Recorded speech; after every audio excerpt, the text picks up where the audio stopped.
Hello, everyone, and welcome to the Foundation follow-up for the OTB Open.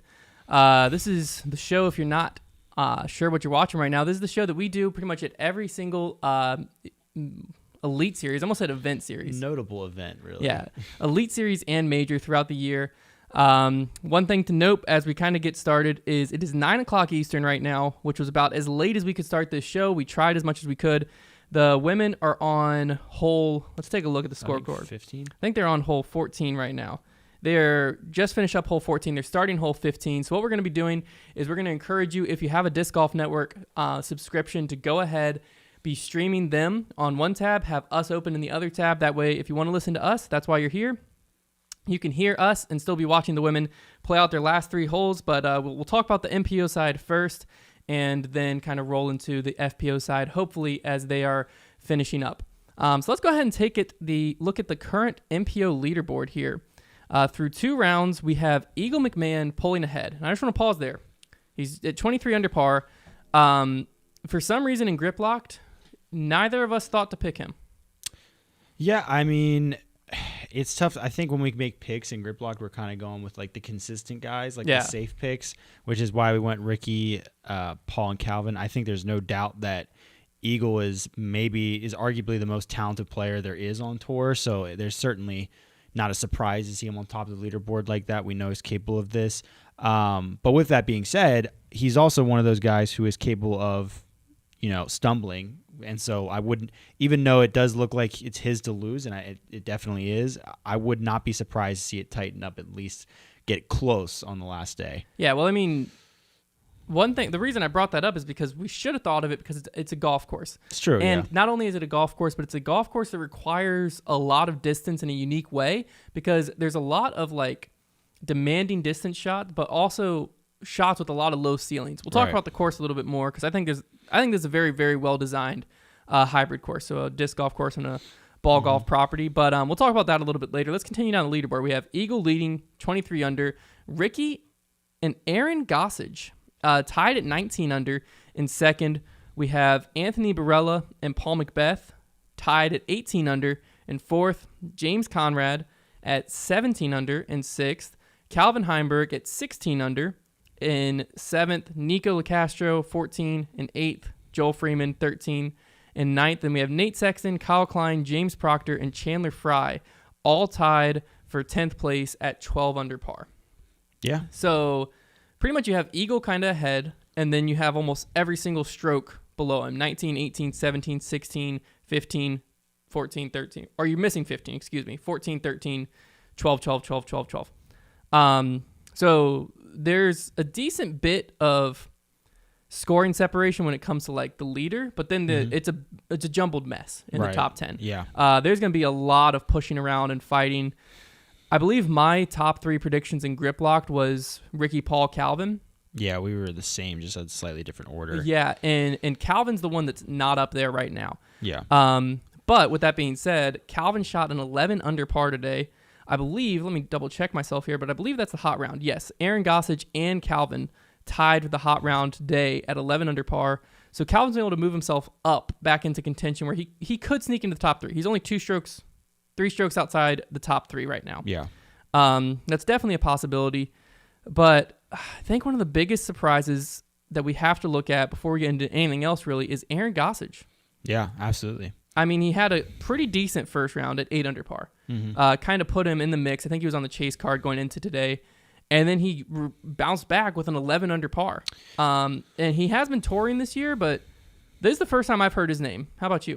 Yeah, I haven't seen him this far up on a leaderboard, certainly. I may have seen him, somewhere in the grouping, but not inside the top 10.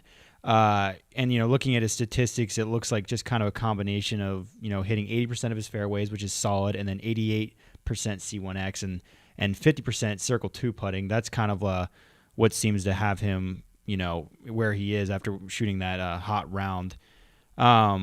Definitely didn't get a chance to really see much of him, but I'll be curious to see now that he's on that lead card, how he holds up tomorrow. Yeah. Obviously, he's only 4 strokes off the lead. So, if he comes out firing like he was able to do today, today he looks like he got, 7 of the first 9 or 6 of the first 9 holes. So if he can come out like that again and Eagle makes a couple mistakes, then he could be, thrust into the mix to try and challenge for the win. So that would be certainly a story to follow tomorrow, see how he holds up under that pressure. Yeah, I mean, the past few kind of elite series, I believe we've been talking about Ben Callaway. Yeah. But we're facing a similar thing with Aaron Gossage in the lead card pressure. Right. Which is kind of what you're talking about right there. Like, can he handle up when there's the live coverage cameras and there's Jomez both following you? He should have been on coverage today in some sorts on chase card, but it's just not the same because you don't have that big gallery, which, again, there was a pretty big gallery, and they were loud out there. Yeah. There was multiple times where shots would happen. You could hear the gallery roaring, so that was awesome. But, now he's going to be playing in front of that lead card gallery, not only in front of the lead card gallery, but also in front of the lead card cameras. Yeah. And that definitely just brings a different feel, a different energy. But I think you're right. I think this start is going to be important here. Let me look back at his first round and kind of see where he started there. Both days he was able to kind of get going through these first 6 or 7 holes.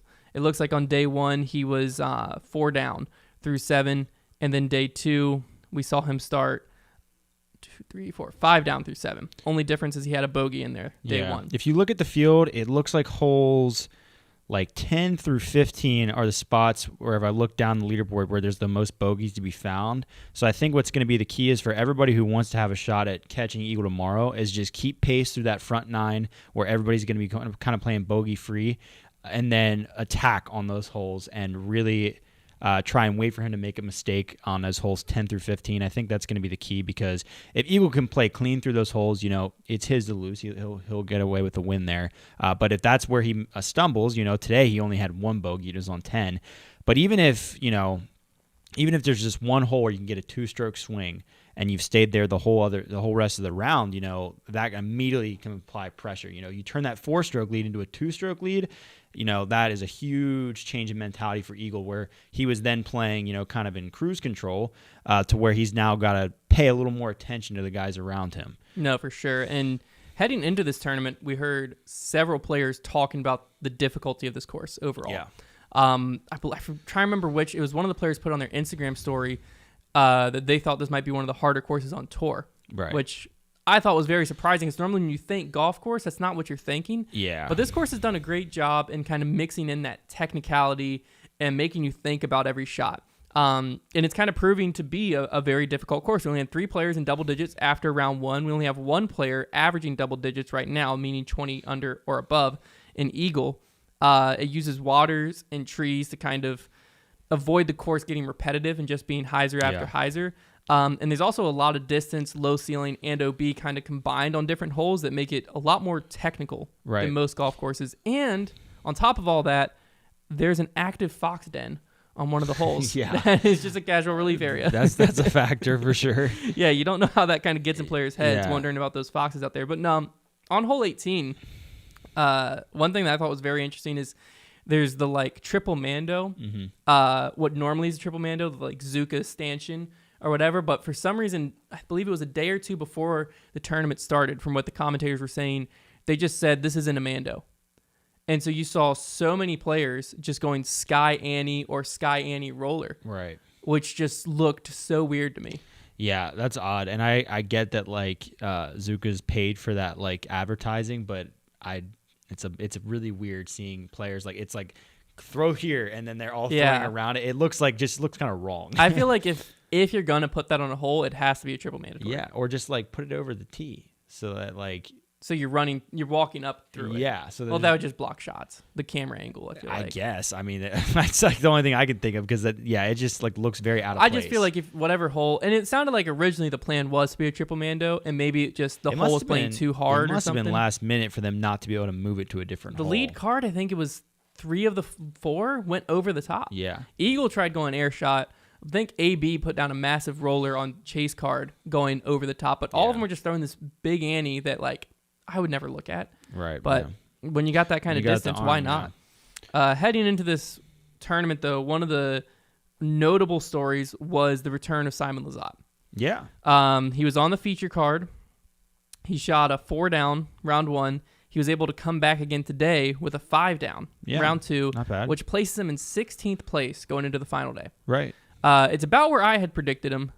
But I believe you had said you thought he would either come out like smoking and be up top or be in like 80th. So right. Has he exceeded your expectations or kind of surprised you in any ways? Well, I think this is like I'm surprised coming off of an injury and not playing for a while that there wasn't an extreme good or bad.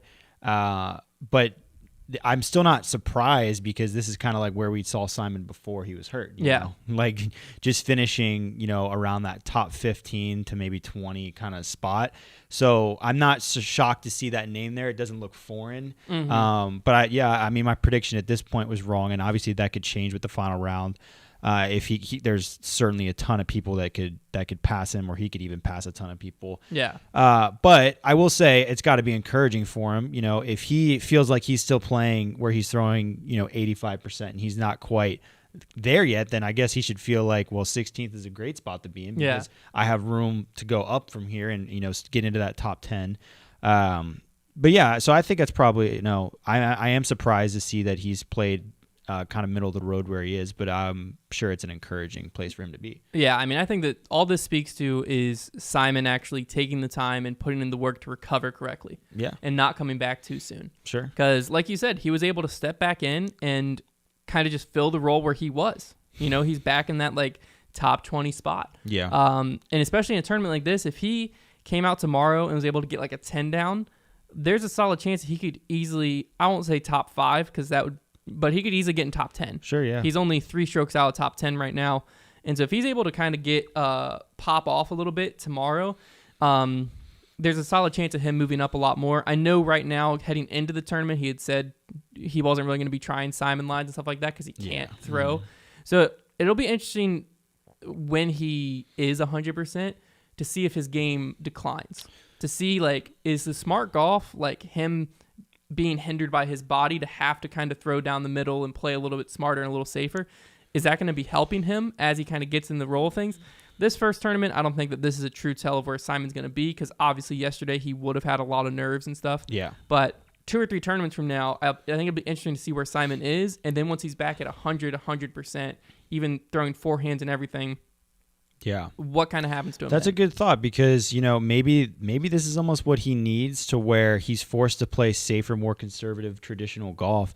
And maybe he'll find success with it. Yeah. Because, say what you want about Simon's game. His putting has been notoriously streaky in his career. That's kind of one of the things that holds him back. But, all you guys that follow his vlogs and whatever it might be, the guy can flat out throw. Yeah. He is incredible, with a putter in his hand, throwing it, and he's very accurate and can throw a lot of different shots. So I wonder if, he'll learn to play kind of more of a fundamental game, which doesn't mean that he'll always be doing that. Like, that's just part of disc golf is playing aggressive shots. But I wonder if this will kind of be a way for him to find success with that, and then when he gets to 100%, maybe tone down his game. And, it depends. He's been quoted before as saying that he doesn't necessarily care about competing, for titles as much as he cares about exciting shots. And entertaining. So hearing that makes me feel like that's probably not going to happen. He's probably going to, as soon as he can throw hard, he's going to get back to that. Unless he's scared of hurting himself again. That could be part of it. Well, I think it'd be interesting to see if Simon got a few wins in a row. Maybe he'd get a taste for it. I don't know. I don't want to make it sound like he's never won before. Right. But just like, well, big Elite Series wins. Yeah, but if you start, wow, like I'm the number 1 player in the world right now. Yeah. Like I'm dominating. Because I don't think he's won. Maybe it's just my mindset because I can't really throw shots to entertain people unless it's something really bad. So maybe it's just that I've never been there. But like if I was in the position to win every weekend, like I'd be thinking I'm not going back to doing what I was doing. Like I want to be here. Right. But I could be wrong because Simon is definitely an entertainer. Right. That's part of his brand at this point, and that's true. He has a responsibility to that as somebody who's, when you look at disc golfers who have built careers, Simon, you could argue for Brody on this, but Brody's had his reputation before disc golf. So Simon is really the biggest success story in our sport of somebody who built probably as far as livings are concerned, he's making one of the better livings in all of disc golf and does not finish inside the top 10 on a regular basis at all. So there's something to be said about that for sure. Well, he's able, that's one of the big things about social media nowadays. And we've talked about there's so many players, even Ezra, coming into this year. Ezra's having a little bit of a struggle year. Yeah. Ezra's going to need all the followers he can get right now. I was going to say, he's at 3 under, I think. Yeah. he's struggling, which surprises me because if we were going to draw comparisons to Vegas, where Eagle last had a lot of success on a ball golf course, Ezra finished second in that event. Mm-hmm. So I kind of expected him to maybe have some more success out here, but that is not the case. Yeah, but as far as like social media, those players, it just takes so much stress off you because no matter where you're at on the story, on like the leaderboard, you still have like a following. You still have people caring, like looking at where you're at. Because I just scrolled down. I scrolled past who knows how many names to find Ezra's name. You know what I mean? Yeah. And half these names I just don't know. Mm-hmm. And they're beating Ezra right now. Yeah. But Ezra's still going to be moving plastic because of the social media. And that's the same goes for Simon.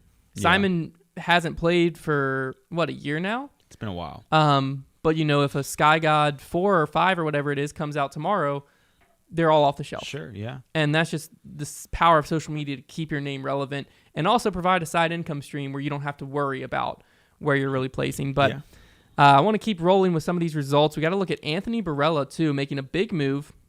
Yeah. Not only he shot 10 down today. Big move number 1. Big move number 2 is it was good enough to bump Paul off of the lead card. Yeah. Which that's always a crucial move as you go into the final day because if Paul is chasing down Eagle and Eagle can see him, it's a lot different than Eagle doesn't even check UDisc. So Eagle won't even know what Paul's doing on the chase card. Right. But if Eagle's there and watching Paul chip away, it gives Paul a lot better chance in my head to kind of go into quote-unquote McBeast mode, and also with that lead card gallery and everything. Yeah. Him not being on the lead card tomorrow is going to be a big storyline. Now, some of the newer players might be wondering why they're tied. How do you make that decision? It's based on the hot round. So since Anthony Barella had the hot round today at 10 under par, whereas Paul shot 8 under, even though they're tied, AB gets that bump onto the lead card. Yeah. There was actually a point where Aaron, Gossage, AB, and Paul were all tied. Right. It would have been Aaron and AB, but Aaron was able to get the birdie on 18. I think Paul being on that chase card, like you mentioned, there are benefits to that for some players because you're able to kind of be sneaky about how you're as you get closer to the top, you can kind of be sneaky about it because they can't see you doing it. But I will say Paul luckily does have a guy like Ricky, and maybe if AB can have a similar round that he did today tomorrow, he has guys who can apply that pressure for him. Yeah. So at least he does have that going for him. It would be, I've seen him in some spots before where he gets just on the chase card, but then all the guys on lead card except for the leader are guys that aren't really going to make a move on the final day, and that hurts because then it makes the leader feel a lot of, get very comfortable. Exactly, yeah. But hopefully, he knows having a guy like Ricky, especially up there, there's going to be a push made. Right, somebody's going to push from up there. Yeah. I always love looking at in these shows deep into the stats, wondering what exactly is getting these players where they're at. So I'm going to just go by all rounds to kind of see how it's all sorting out. If you look, gain tee to green, leading the field, this is why he is where he is, Eagle McMahon. And not only just barely leading the field, he's leading the field by over 3 strokes. Next one up is AB, then Paul. You have to scroll a little bit until you find Ricky. But Ricky's doing what Ricky does. If you go to gained putting, no surprise. Yeah. Ricky's leading the field by 3 strokes. So Ricky's leading on the putting green, but Eagle's leading Rick by 6 strokes, gained tee to green. So Eagle out here is just throwing the disc super well. 85% fairway hits. He's almost in first for that. He's in second there. And then, he's not really showing too many weaknesses overall because even his Circle 1X putting on the event so far is 82%. Not amazing, but that's very serviceable. Yeah. Because normally the top players, actually at this event we have a lot in 100. I was going to say top's normally like 95-ish. So when you're like 10% below them, that's just a putt here or there. So that's a stroke here or there you're giving up. And when you're gaining that many strokes tee to green, you can afford to give a few up. Yeah. Another thing I wanted to look at is we had Nate Sexton on the lead card. Coming into today, we do not anymore. And the biggest reason for that, if you watch the live coverage, is getting off the tee. Right. Gain tee to green today, he was 2.84 strokes. To give you a little bit of an idea, we had Eagle leading the field at 8.44, so losing 6 strokes to Eagle on that. It puts him pretty far down the leaderboard. You got to scroll way down to find Nate Sexton on the gain tee to green. And it's not like he was really shining in other aspects because he was losing strokes for the average player gained putting at negative 0.78. Yeah, only 78% from C1X. Yeah, very surprising. It's just 0% Circle 2. Yeah, it was just kind of a sloppy round altogether. The fairways were certainly an issue, but it was kind of just all around the board. If you look at his round, there just wasn't any stats that really helped him. I mean, his scrambling percentage was okay, but a lot of that has to do with how much he had to scramble. Yeah, he had to scramble a lot. Yeah, because that's what Doss just kept coming back to. Pretty much every tee shot, I felt like he was saying, Sexton really needs to get off the tee here. He really needs to get off the tee here. I mean, he was able to hit 73% of fairways, but a lot of times, fairways hit on a course like this is a little bit misleading because sometimes that just means you're not OB. Yeah. Because the fairway's pretty wide and pretty open. Mm-hmm. So he might be in the fairway, but not in a prime position. So seeing how much he had to scramble and then, just seeing that gain tee to green, it kind of just shows you, it paints an interesting picture. It makes you kind of wonder, how's he in the top 10? Because if you look at his gain tee to green for the tournament, he's at 5 strokes, losing 12 strokes to eagle. His gained putting, 4.25, which that's, I guess, kind of decent, but that's losing 4 strokes to Ricky. So I think that this course is just kind of like, it plays for Sexton golf. Yeah. Where he's going to be scrambling, but he's going to be getting up and down. He's going to be saving a lot of pars. You look at, his bogey percentage, he only has 8% bogeys, 42% birdies. He's just not going to really make a ton of big mistakes that are costly. His mistakes are always going to be on the safe side. Right. That just speaks a lot to his game. Yeah. This course in general, you're going to notice that a lot of the rounds that, didn't really keep pace weren't littered with bogeys, especially within that top 15.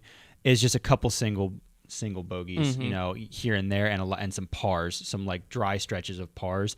But it's not really a course where if you look for this round, I think the top 16 players, nobody took a double, so it's kind of just one of those courses. And it's interesting because it's not by any means a birdie or die course. It's just a course where on any hole that you're not getting birdie, par is not a huge struggle. Yeah. Well, this might actually surprise you. So I'm looking at the course stats. Yeah. The course for this event is actually averaging almost a stroke over par. Yeah, that might not actually surprise you because that's factoring in the whole entire field. That's misleading though, because if you look at the bottom end of the field and these are guys that are 920, 930 rated, they're inflating that to the. That's true. We got someone. I'd 25 over par. I'd like to see if you could take the top 50 or 60 players and then just take the statistics because if you look at if you look at the top 60, it's even or better. Yeah, if you look once you get down to 80th place or so, it starts becoming a mess. Yeah, that's very valid. Yeah. So never mind. I take that off. One thing that so I think we can go off of this, at least, with these course stats. I really wish you just had a way to sort it like that, because that would make life so easy. If you can be top 20, whatever. But anyways, or if there was a cut. If you look at it, the hardest holes seem to be on the back. It looks like, hole 10 is one of the easier holes, but if you scroll up, we have hole 14 is playing as the hardest hole, hole 16 second hardest, hole 17 third hardest, and hole 18 is the 5th hardest hole. Yeah. So, when you round that last corner, 14 on, which more than likely is going to be a pretty crucial stretch. Mm-hmm. I think you were talking about that a little bit earlier, but now we have the stats here looking at them. So as we kind of head into our predictions, we have to keep that in mind too. If anyone's able to make a move early in the round, 14 through 18 is going to be pretty telling because those are going to be some of the hardest holes they're going to face on the course. Yeah. Just statistic-wise. So let's just go straight to predictions. Do you think... Well, first I want to ask you this question because they asked it live on the broadcast, and I thought it was pretty interesting. Where do you think the cut line is of who's in contention going into tomorrow? Where would you say, at this point, this person has no chance? Right. Where do you draw that line? So I would draw it right at Paul, after Paul, except for the fact that you have Calvin Heimberg. He's sitting in 7th and 7 strokes out. And I would not put it past Calvin to shoot 13 under. I just don't know if that'd be enough. If 7 strokes back. You don't think Eagle could shoot 6 under tomorrow? Maybe, but you're asking for Eagle to shoot 6, Ricky to shoot. I'm just 7. saying. I wouldn't. I'm not gonna put my. If I'm just putting on a cut line, this isn't a prediction. It's just that's my cut line. I would put it after Calvin only because of Calvin and what I know he's capable of. Realistically, though, it's the easy answer, as you want to give, I'm sure, is right at Paul. I was trying to think of I guess mine would be more of a prediction, but yeah, on the broadcast, Nate Doss put it at Paul. Yeah, he said after Paul, no one has a chance. But I'm just looking at it, and I wouldn't be willing to say that Calvin doesn't have a chance. Hey, that's such a big ask. Seven strokes on this course, and Calvin went 5 under, 11 under, and the 11 under was with a pretty sick ace on hole 15. I mean, 13 under we saw from Eagle, but no one scratched it today.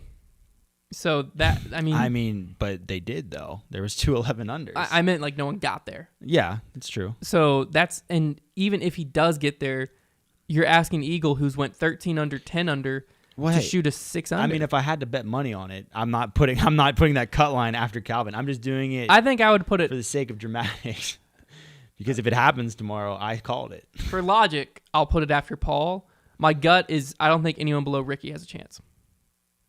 I think Ricky or Eagle, prediction-wise, I think Ricky or Eagle will win this. Really? I think so. Paul's 5 strokes out, and he has to make a comeback on Eagle and Ricky. Yeah. Ricky, it's only 1 stroke. I get that. But Eagle with a 5-stroke cushion over Paul and AB. I mean, to be honest with you, I don't think AB or Aaron Gossage are in this event as far as a win goes. I think Eagle has to shoot probably 9 under tomorrow to guarantee his win. So you're saying the win is going to be 32 under par. Yeah. I think Eagle has to shoot 9 under. So, considering he shot 10 today, 9 under with final day pressure is going to be tough. Coming into this, I thought of this coming over here. I was driving over here, and I was thinking that 30 under would win it. If you got to 30 or above, I think you win. It's a heck of a lot easier for Eagle to do that and get past it, because that's asking for Ricky to shoot an 11 under and Eagle to shoot 7. Yeah. So that's a big, I feel like that's a pretty big ask. That's asking for Paul to shoot 12. I just think you have got, which Paul had a rough stretch down the end. Between Aaron, Ricky, AB, or Paul, I think one of them shoots 13 and pushes to at least a 31. Probably. But I'm just thinking in my head, Eagle goes out, has a rough round tomorrow. He can get to 7. Yeah. With a Eagle, quote unquote rough round. Even if Eagle has a bad round, I do agree somebody's gonna have to shoot very well to beat him. That's why I was saying 30. If I'm gonna predict who wins, I think Eagle wins tomorrow. Yeah. I do not see Eagle not winning here. Mainly just because Calvin pushed up a lot today. If Calvin was able to gain 2 or 3 more, if he would have shot that 13 down today and he's sitting on the lead card, I have a lot better feeling about him. And if Paul was able to finish out strong, that 14, 15, 16, 17 gave him a lot of trouble. Yeah. He could have easily had 3 more strokes. I think round 1, he was 100% circle 2, which is just crazy. Actually, I want to double check that. How many putts was that? Yeah, because they said it on coverage, which makes you sound like crazy. That's the real question. It was 3. Okay. And it was a 60-footer, a 38-footer, and a 38-footer. Okay. But still, I mean... So 2 kind of circle 2 2, putts. yeah. 2 kind of. They've really got to change the way they do putting statistics. Yeah. You got to break it down. They acted like that was a pretty big storyline on coverage. They mentioned it immediately. Yeah. 2 38-footers, that's not a huge storyline for a professional. You gotta break those down by feet. Well, it sounds good when you say 100% circle 2. It sounded great for them on the broadcast. I bet. It piqued my interest. Yeah, they sure threw it out there. But when your circle 2 is such a ridiculously wide range of putt, that's true. 30 to 60 feet. Yeah, give me just 50 to 60. Give me just little increments. Then it'd be a lot more accurate. But anyways, I definitely think Eagles walking away with this, because I think a tournament like this, I think, is where it'll come in Eagles' advantage almost, that he doesn't look at UDisc, because he won't see. He won't see what's going on. You think that's true? That he actually doesn't? I think it's true. You don't think it was all an act? No, I think it's true. Yeah. I don't know. I think a tournament like this, where if he had a 1-stroke lead, I think it's a big disadvantage. I wonder with a gallery if it's like super hard for him not to overhear people saying things though. Like you wonder if like he hears people say things. Oh, Paul's only within one now, or is it like I don't know. Surely with a gallery, is that a mental tactic if you're a gallery member to be like, oh my word, is Ricky within one stroke? Let me tell you right now, if you are rooting for somebody to beat Eagle tomorrow, get by him and just like shout. Do not do that. Please do not do that. You didn't hear that here. That'd be ruthless. Please don't. That's awful. That's terrible. Play like mind Here he games. comes, Eagle. Here he comes. you only got one more stroke. If you want like a big advocate for headphones, let someone do that, and then everyone will be wearing headphones. That'd be terrible. Jeez. Yeah, I mean, tackling, man. It's part of sports. It's not part of. It is part of sports. I'll give you that. I don't think it should be part of this sport. That'd be so mean. Eagles on like 16. This dude walks by. He's like, "Oh my word, dude! If Ricky makes his putt, he goes up one on Eagle with 2 to play." Aside from the jokes, though, like if you're in the gallery, like you can if you're talking like at a normal level and nobody's throwing about the leaderboard, like there's a chance he's gonna hear. No, yeah, there is a chance. Like, because I mean, I've been in galleries where people are talking, and you're also gonna hear roars. Yeah, well, that's a good thing too. A good question too is like, who will have the bigger gallery tomorrow? The card that's Paul Macbeth, James Conrad, Calvin Heimberg, and Nico LeCastro? No, lead card. Or probably. Eagle, Aaron, Ricky, and AB? Probably lead card. I don't know. Is Paul? Well, they're in California. I mean, but the Paul Conrad, Heimberg, LeCastro card, I mean, that's a sick card to follow. If I was there, I'm walking with the Paul card through like 10 or 11 holes. Yeah, that's a good. And then I'm jumping over to watch the leaders come in. That's a good point. That's probably what I'm doing. Although the first few holes are going to be very, very crucial because anytime you have a lead, like a 4-stroke lead, that's like kind of a big lead, but not really. Those first like 5 holes are so big because if there's like a few strokes won or lost there, then the whole rest of the round is a new ball game. Yeah. Like it can be huge. That's true. If Ricky comes out and 3's hole 1 and Eagle 5's it and it's 2 strokes right off the bat. Yeah. Like today, Ricky got the first 3 holes. If he does it again tomorrow and Eagle only gets like one of them or none of them, then like all of a sudden things get very interesting. Yeah. I mean, I definitely think this is Eagle or Ricky's race. I think Eagle will win it. He's playing very solid right now, but AB is coming out of nowhere tomorrow. Maybe. I mean, he's kind of heating up a little bit this year. He is, but I still just like in California. I feel like he's the most common player to go like 1080 one round and 975 the next. I agree. I don't think actually. I've not seen him do anything remarkable in the last round of a tournament. Yeah. So. And one final thing I want to bring up here is Brody Smith has been a storyline throughout this whole year, right? Yeah. He is yet again just kind of hanging in there. You know, he's in 14th place, right behind Nate Sexton. I don't think he'll be on his card 10:46 today. But yeah, he went, what did he shoot first round? 4 down first round, 7 down second round. If he shoots decent tomorrow, he's only 1 stroke out of the top 10. The thing you got to do just to remind yourself like how good he's playing is just always look where he is on the leaderboard and then all the guys he's beating right now. Like Kevin Jones, Adam Hammonds, Garrett Gerthy, Paul Ulibarri, Emerson Keith. Like he's beating all those guys. Yeah. And those are guys that we consider really good disc golf players. Yeah, I mean, Matt Graham of the Nick and Matt show, I forget, I think he said remember what his hot take was, but it was something about Brody. I think he said he doesn't think he'll ever have a podium finish or something like that. When did he say that? He said it to Brody. Just recently? Yeah, that's been his hot take for a while. I don't know if it's going to be podium. I can't remember if it's just this year, but I'm pretty sure it's never. We're saying that's top 3? Yeah, podium. Yeah, that's crazy. I mean, I think he might have a podium finish by the end of this year. Yeah, he might challenge for a win by the end of the year. Yeah, I mean, he might end up making the finale if he keeps playing well. Yeah, I mean, that'd be a storyline. I'm not sure where he's at in that mix. I might have to look that up. Yeah, I mean everyone watching probably knows, you know, Brody's affiliated with Foundation, big Brody fans, but I did not expect them to be doing this good. No, I didn't either. At all. Well, you put him in your top 20 to begin with. We all know that was ambitious. But no, like I expected him around this time to start sneaking into top 25. How many spots made the finale last year? 30 some. He's at 37 right now, and he's only like 10 points off the top 30. So, how is he in 37th? I feel like he's playing every event. Yeah, but what event is... He went 25th, what did he have 47th, bad at? 70th, 27th, Where'd he go 25th. 70th? That was at the Open at Belton. Okay, well, that was a silver series. That and Waco weren't great, but then he has a 25th, a 27th, and a 25th, and then the 8th. Yeah, I just would expect him to... I expect him to be in top 25, rankings-wise right now.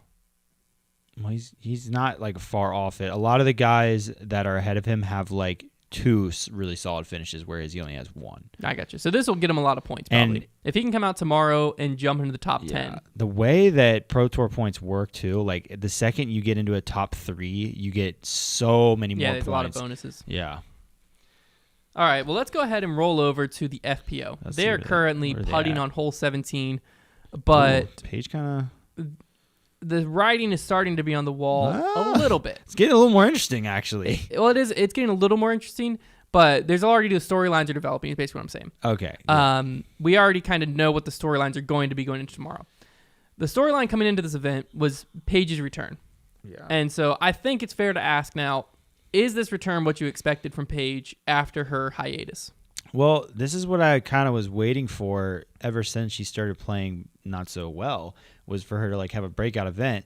And I will say, after when I checked the score around hole 11 today, I thought, oh, here it is. It's over. But she's since then lost 1, 2, 3, 4, 5 strokes, I think, to Katrina Allen. Yeah. So it's now getting to where we might get to see a little Paige-Katrina duel. Yeah, I was going to say, because before, when we sat down here, it wasn't Katrina in second. It was Jessica Weiss. Who is still tied for second. Who's still there. But Katrina Allen has since went 3 down since we sat down. I'm thinking that Paige, when she went on this run that she went on today, where she got Eagle, birdie, and then birdied 5 through 11. She was probably thinking that she was back, but she's gotten brought back down to reality today. I mean, she's still up for it. Yeah, I'd like to think that, we'll see what happens in these last 2 holes if it tightens up even more. She's right now putting for par from circle 2. So whereas Katrina Allen's putting for bogey. She missed her circle 2 putt. So, I think this is looking like she might win tomorrow.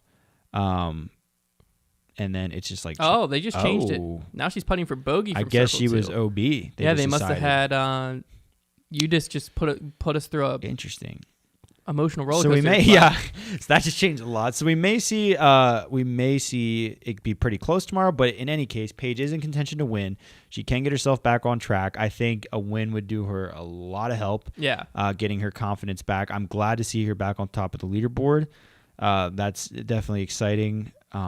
But yeah, tomorrow is shaping up to be pretty interesting for the FPO. Yeah, I mean, I expected one of 2 things, kind of like with Simon, but with Paige it's a little bit different. Her, instead of top 20 with Simon, I expected her to either be winning or be in like 5th or 6th place. Right. Yeah. Because I thought if she came out and she just was not, if she came out and just started rough, I thought she was going to start thinking like, oh no, but she didn't really. She didn't have a great start. She was, 1 stroke back yesterday? Yeah, she shot 4 under yesterday. So she didn't have an amazing start, like a typical Paige start. Yeah. Where she just comes out steamrolling. But today she kind of has 7 under through 17 holes. It looks like she's probably going to be about 5 under. She's now back to putting for bogey from circle 1. Yeah, I don't know what the heck's going on. You just cannot decide what they want right now. I wish I was on coverage so that I could see what is happening. But it looks like she's probably going to end up like 6, maybe she'll get 18 and be 7 under. Yeah, she's in the basket for bogey. So it was incorrect. So she is only 6 under now, leading the tournament by 3 though, over Katrina Allen. Katrina is the Calvin Heimberg of the FPO. Explain. Where she just like is always there and like is always kind of in second. Yeah, I was gonna say I'm waiting for your comparison because their putting is like on the other sides of the universe. Oh no, not just strict play wise, finishing. Just kind of where they finish. They're always in the talk. They're always there, but they're just not winning a lot right now. Yeah, which I will say, with the way that the FPO field is shaped out right now, that's not really a good thing for Katrina because she should be able to dominate that field more. For Calvin, that's actually a great thing because right now being in second a lot is just really hard. Yeah, that MPO field. That means you're like, there's just such a saturation you could potentially be finishing in second every weekend and be the best player in the world. Yeah, in theory. Whereas on FPO, if you're finishing second every weekend, it's probably because Paige is beating you. At least points and rating wise, you probably yeah. Maybe not in public perception. Public perception, you probably wouldn't be, but in theory, you technically could be. Yeah. But let's go ahead and look at some stats on FPO side because they got one hole left. The stats should be telling us the story. Well, if you wanna look at a big stat for Paige, it's 92% C1X putting today. And now don't sort it yet. What place do you think that has her Circle 1X putting?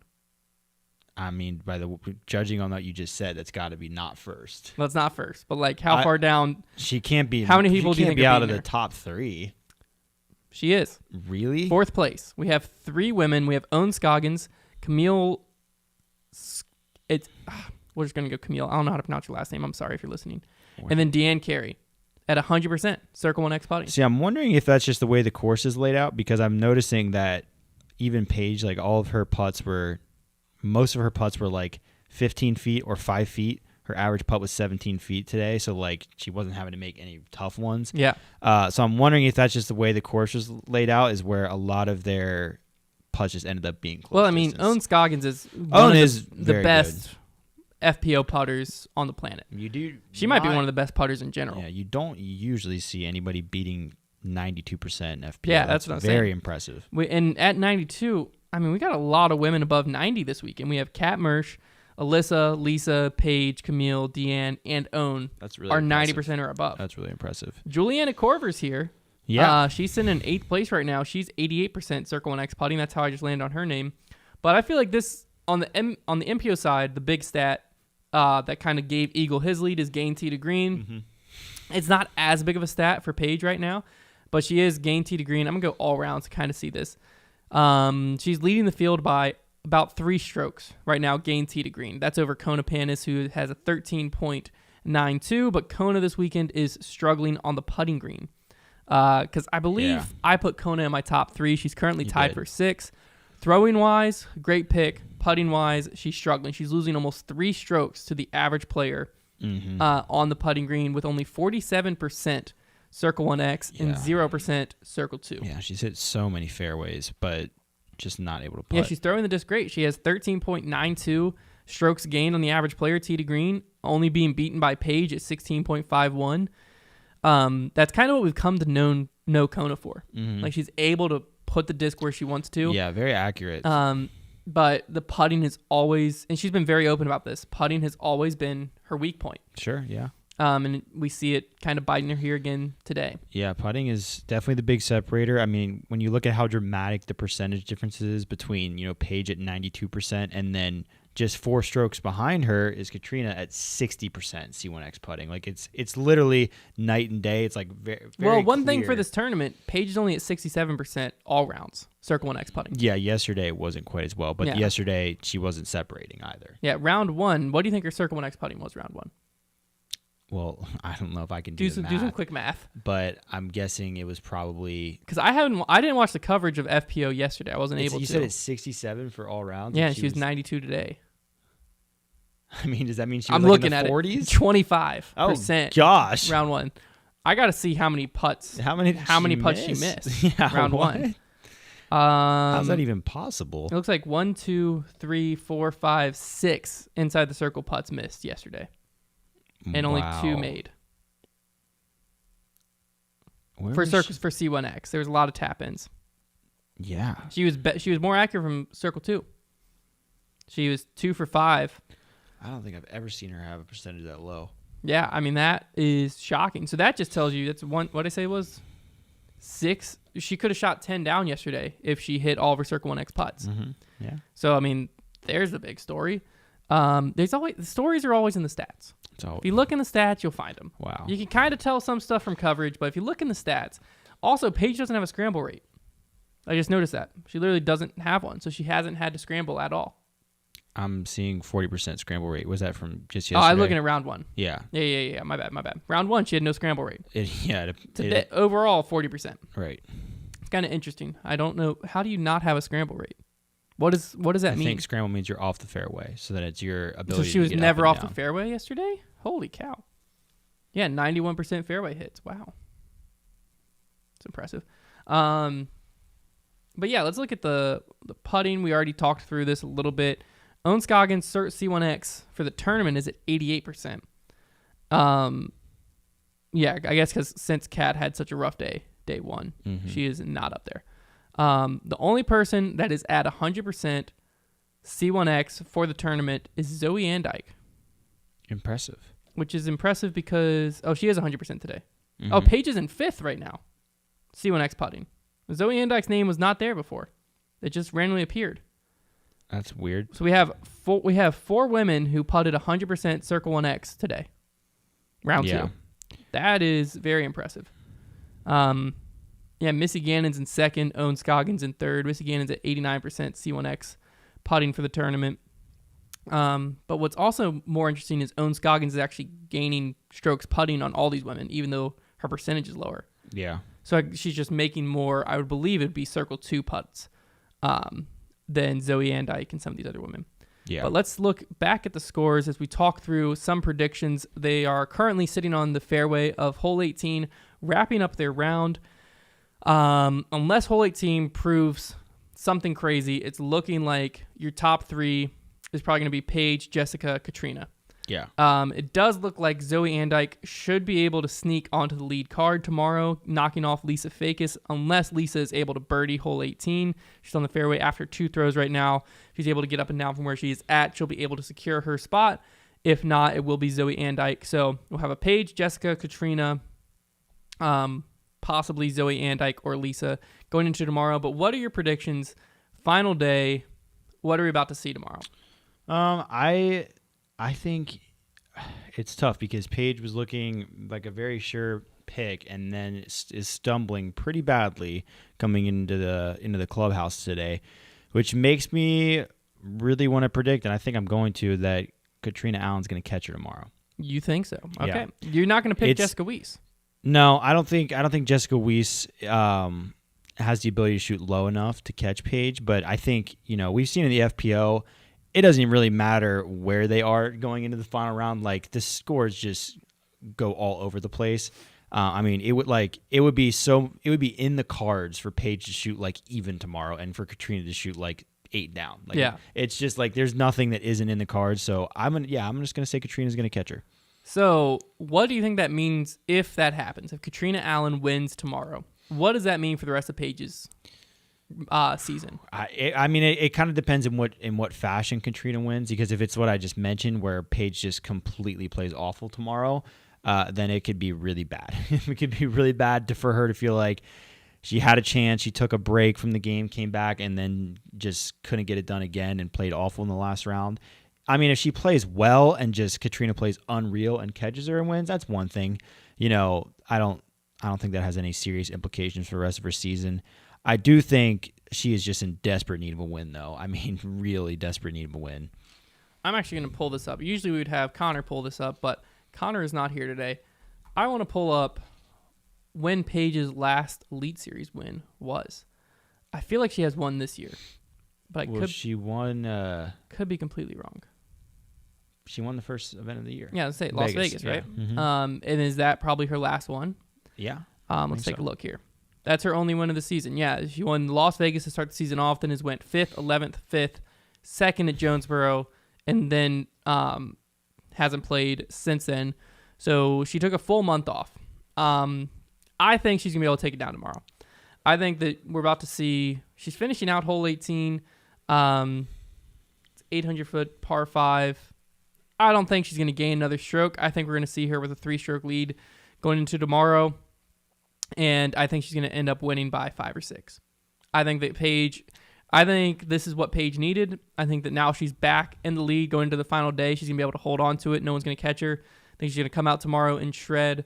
And I think it's going to put her right back on track. I was very confident coming into the season we were going to have a dominant Paige year. So was I. And I think that she still has that in her. There's still time for it, yeah. I mean, and obviously, like, we still haven't played any of the majors for her yet. So she could still, we see Katrina Allen is now putting for eagle from Circle 1. So you know what I'm actually going to do? And this might kind of screw up the stream a little bit.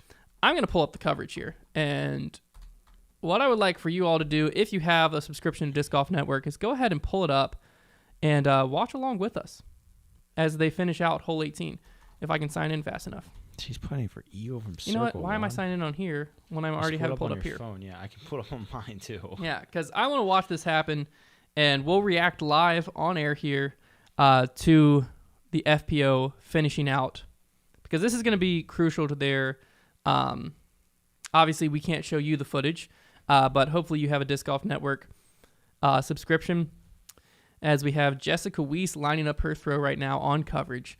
So this could be crucial for Jessica. If she's able to get up and down for the birdie, depending on where Paige's second shot landed. Obviously, Paige, it says on the fairway after 2 throws. So Paige isn't able to get up and down for eagle. Good job from Jessica. Jessica was parked. So Jessica will have a for sure birdie.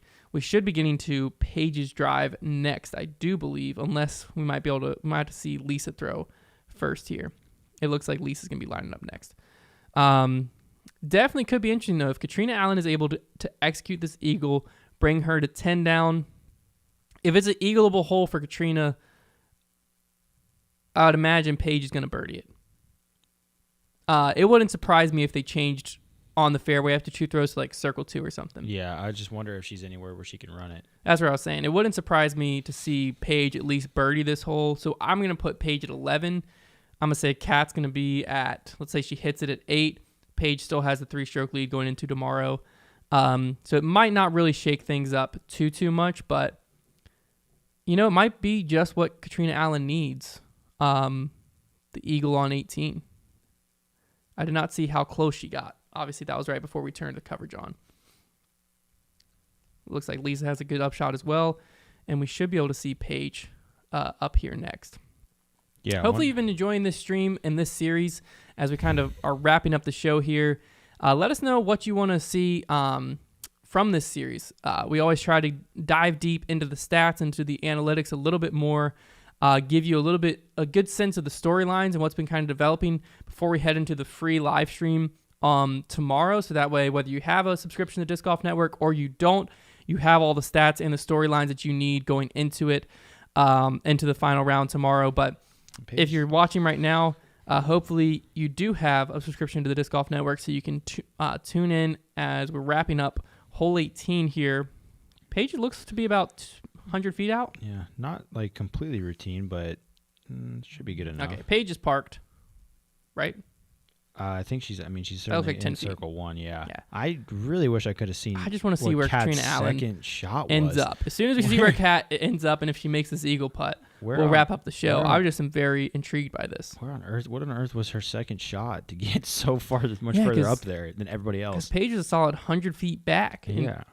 I mean, Paige outthrows Did she Kat, throw a right? roller or something? Maybe. We should have been tuned in.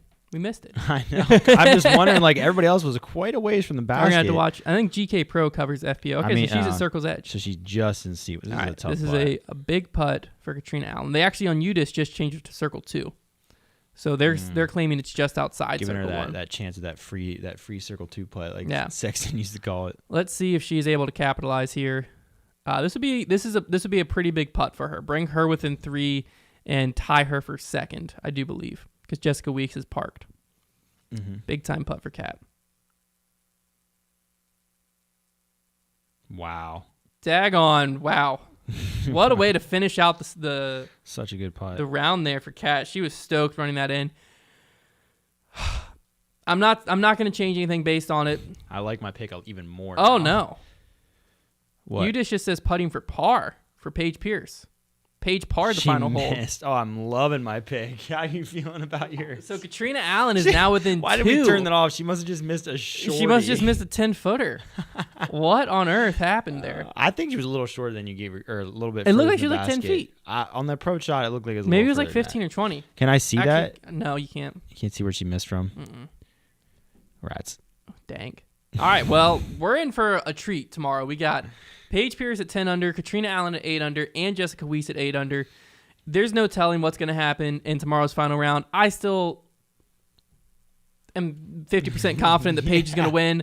Trevor thinks Kat's going to take it down. I'm very confident now. This season I feel like a lot of tournaments, FPO is more interesting than MPO score-wise when we come down to the final day. I think that's just how it's been shaping up. I think it's just because anything seems to want to happen on those final days. That's true. There's just not a lot of consistency in the top players and what they're doing on the final day. That's true. So it looks like on MPO, We got Eagle, Aaron, Ricky, and AB are going to be battling it out with Paul on the chase card, fresh on their tails, trying to catch it back up. And we have Paige, Kat, Jessica Weiss, and Lisa Fakis are going to be battling it out. It's definitely going to be a fun day. If you're able to watch tomorrow's live stream, you're going to want to. That'll be live on the Disc Golf Network or Disc Golf Pro Tour's YouTube channel, or on the Disc Golf Network if you're subscribed over there. There is nothing like watching live disc golf. Post-produced is a ton of fun. I watch it to recap, exciting rounds and stuff like that. But watching moments on final days go down live, there's nothing like it. So if you're free tomorrow and you're able to watch it, I highly recommend it. The live coverage quality and everything for this tournament specifically has blown me away. Mm-hmm. I've been very stoked. Just remember how much of a naysayer you were at the beginning of the year with live coverage. Well, what was it? The All-Star tournament? Was it All-Star weekend? That was awful. It was terrible. What did I say? I was full-on team post-produce after that. But I'm back. I'm here. I don't know. Today's live coverage, I was sitting there watching in my living room, and I just felt really good about it. I was like, I even tweeted it. I was like, this is great. I'm having a great time watching some live disc golf, and that could be you tomorrow. Just tune in. Thank you guys so much for watching, and hopefully you enjoyed. Don't forget to tune into the Nick and Matt Show on Monday, where they'll be interviewing some of the players that performed well at the OTB Open, and then tune into Grip Locked on Thursday, where we'll find something stupid to argue about. And we'll see you next one.